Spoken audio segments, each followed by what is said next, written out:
Hello. Annuities versus stock. Annuities versus stock. A lot of people wish to retire and they'll give $10,000, $100,000, $1 million and put it into something called an annuity, which is a financial instrument that you can make a percentage of that financial instrument. Some people say it's up to 7%. So $1 million would be $70,000. Then I read online, try to get that. So I'm going to go to other annuities that are not 7%. I looked online and this came up. Liberty Bankers Life came up. Liberty Bankers Life. They have an annuity that starts at $10,000. It's a B++ rating annuity. It's got a surrender fee of 9 years. That's a sales charge. I looked at other annuities that had less of a life that would give a much less percentage. Some were giving like 1.5%.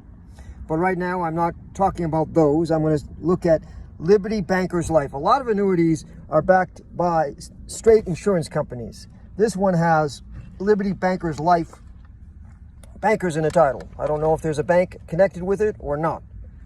Most life insurance companies will issue annuities so you'll have an income for life.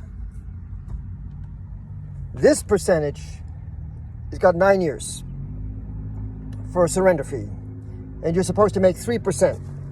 So on $10,000 that you invest, that if you withdraw that $10,000 within the first 9 years, you have a sales charge, a service charge, a charge for taking your own money out of the annuity.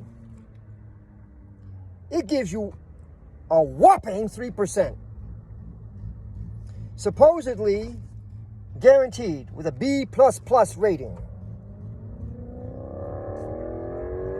Why would anyone want to limit? Why would anyone want to limit themselves on when they can take their own money out for 9 years? So I decided to take two stocks to compare that to. OXSQ, which closed Friday at Thursday. It closed Thursday at 4.59. Its yield is 9.15%. Beta is 1.24, and earnings per share was 0.03. So let's take a look at this. You have $10,000 in your OSQ account. Now, I'm not saying that you'll compound it. I'm not saying that you put the money right back in, but it would increase the yield, depending on whether you want to use the money or not. But let's just say you took out the 9.15%. On $10,000, with them, you get 3%. No liquidity.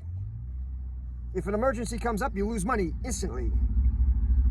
Or you could get $915 if you bought it at the close, OXSQ at the close for $10,000. So that's $915.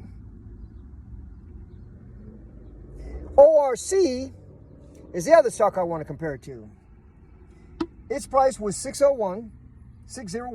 The yield is, at this point, as Thursday's closing, it was only 12.98%. A beta of 137, and earning per share was also 3 cents. So let's look at that one. So you have $10,000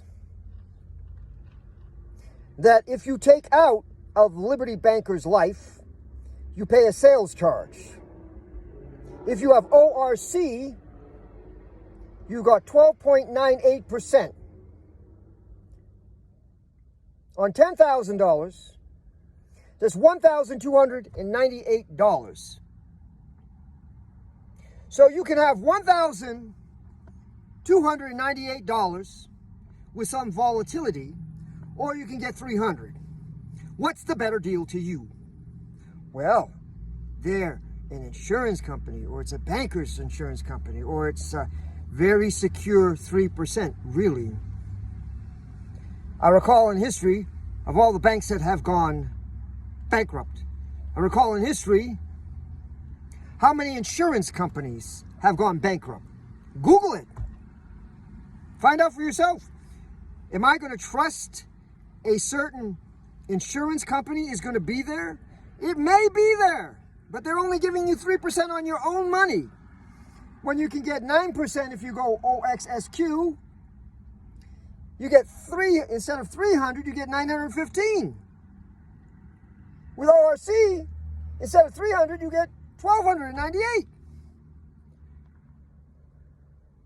Now, what happens liquidity-wise? If you put $10,000 in each of those stocks and you had an emergency, you could sell them and not pay a sales charge. You would not have a surrender fee. So, stocks are very liquid. And if you find the right one, they have a better percentage rate, better yield. And if they drop the yield, sell the stock and get another one. Hello? Annuity! So I wanted to go talk again, okay, so let's look at this Liberty Bankers Life annuity. Its rating is a B++. The one above it had an A, and it was a 10-year hold on the same amount, I think. I'm not worried about that. But we're looking at Liberty Bankers Life. 9 years. So, say you're 60 and you get the annuity. You can't withdraw any of that until you're 69. What is wrong with those people? Why would they give you only 3%? 3% on your money and expect you to have to keep it in there for 9 years or pay a fee to get your own money. OXSQ will not tell you that you cannot sell OXSQ and get some of your money when you need it. ORC, Orchid Capital, won't tell you that you can't get your own money, that you could sell some of the stock and get your money back when you need it.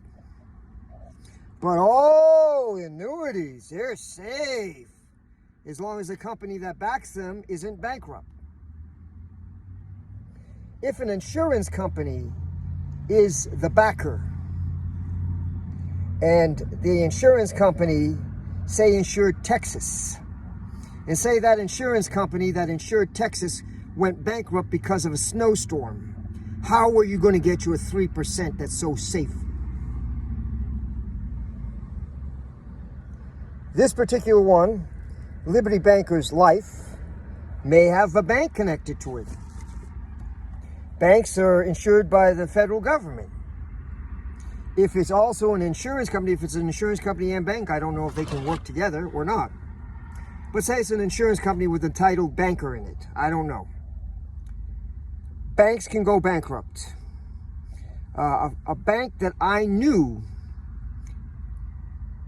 that was owned by, majority stakeholder was Native Americans. It was taken over by another bank because it wasn't secure. They had negative cash flow or whatever it was, and so the bank that was owned by Native Americans as the majority stockholder lost their money in that investment. Oh well, that bank went bankrupt. Life insurance companies or other insurance companies can go bankrupt depending on what they insured. Maybe they had flood insurance in a place that had a flood and they'll go bankrupt. There's no way to secure your 3% for 9 years and be 100% safe. There's no way that you can secure in the stock market that you're going to get a 9% yield or a 12% yield or 12.98% yield. But the thing about the stock market is when they start putting the dividend down, you can pull it, you can sell the shares and buy another one that's got an equal or better dividend or one that you think is more safe. Annuities, I would not want an annuity because I don't trust the company. If they've been around for 150 years and they've been paying annuities for 150 years, you don't know whether the next pandemic will bankrupt that insurance company. If there's another pandemic and that insurance company goes broke, you get no money. If the company, if the stock market, if you look at the stock and they slow down on selling it, you know, there can always be a run on stocks too. But 3% versus 9%, 3% versus 12.98%. You could always hedge that. You could always take 5% of the dividend from ORC or 5% from the dividend from OXSQ,